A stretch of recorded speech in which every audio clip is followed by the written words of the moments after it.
Сәлеметсіздер ме оқушылар? 4-ші сынып математика 1-ші бөлім. 1-ші тоқсанда кездесетін барлық тапсырмаларды бүгіннен бастап шығаруды қолға алайық. 3-ші сабақ. Бүгінгі сабақтың тақырыбы көп таңбалы сандарды құру, натурал сандар қатары, көп таңбалы сандардың құрамы, реттілік деп аталады. Осы тақырыпта кездесетін барлық есептерді бірге шығаратын боламыз. Балалар міндетті түрде каналға жазылып, тіркеліп, лайк басып қоюды ұмытпаңыз. Сол кезде менімен бірге барлық тапсырмаларды орындай алатын боласыз. 1-ші тапсырма. Кестеде көп таңбалы сандар жазылған. Оларды қалай оқиды? Бірліктер класының атауы айтылады ма? Мыңдар класының атауы ше? Кестеде жазылған сандарды оқы. Бұл жерде 3 түрлі класс берілген: 1-ші класс, 2-ші класс және 3-ші класс. Енді осы жерде берілген сандарды оқып көрейік. 1-ші берілген сан 4 таңбалы сан. 2-ші класстан бастап оқимыз. 5107. Келесі бізде 5 таңбалы сан 45008. Келесі 6 таңбалы сан 345060. Және келесі тағы да 6 таңбалы сан 360289. Және соңғы 7 таңбалы сан 1 мыңдық класының бірлік миллионы бар 1 миллион.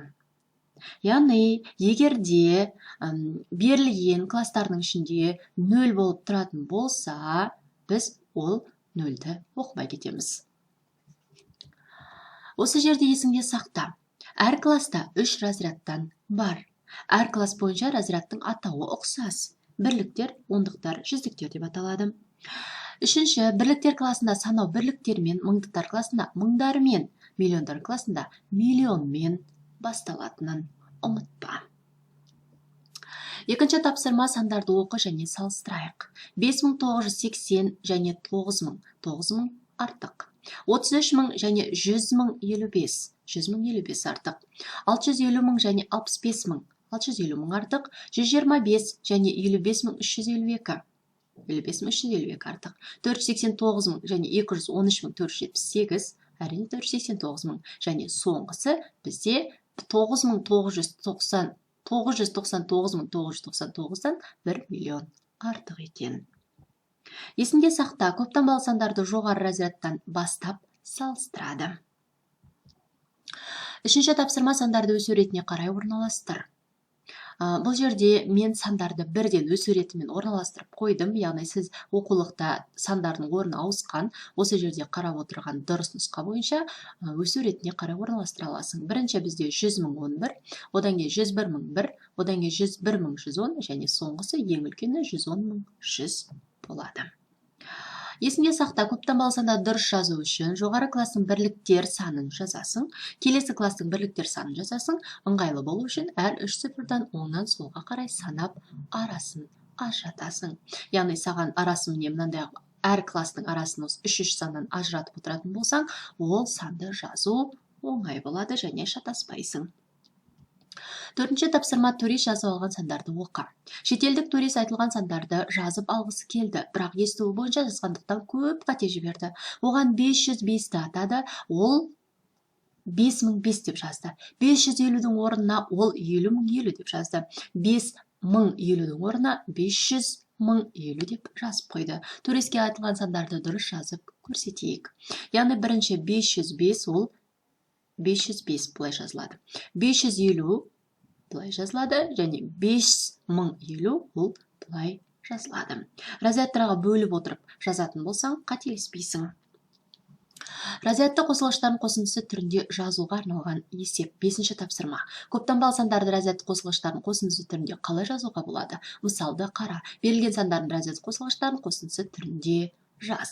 Сандар класстар арасында бос орын қалдыруды ұмытпа. Мысалы, 71362-ні сандық разрядты қосылғыш түрінде жазу үшін бірінші міне 70.000-ді жазып аламыз, одан кейін келесі 1000-ді жазамыз, одан кейін 300-ді, одан кейін 60, одан кейін 2-ні қосып шығамыз. Енді осыған ұқсас мына сандарды разрядты қосылғыштың қосындысы түрінде жазып көр. 902.005 ол 900.000 мен 2.000 және 5-тің қосындысы. 456.000 ол 400.000, 50.000 және 6.000-ның қосындысы. 250.452, 200.000, 50.000, 450 және 2-ның қосындысы. 950.402, 900.000, 50.000, 400 және 2 сандарының қосылысы түрінде жазылады. 6-шы тапсырма мәтінді оқы, сандарды разряд қосылғыштарын қосындысы түрінде көшіріп жаз. Мына жерде тұрған картаға назар аудар. Қазақстан солтүстігінен батысына Ресеймен 7591 км, шығысында Қытаймен 1782 км, оңтүстігінде Қырғызстанмен 1241 км, Өзбекстанмен 2354 км, Түркменстанмен 426 км ортақ шекарасы бар. Еліміздің құрлықтағы шекарасының жалпы ұзындығын табайық.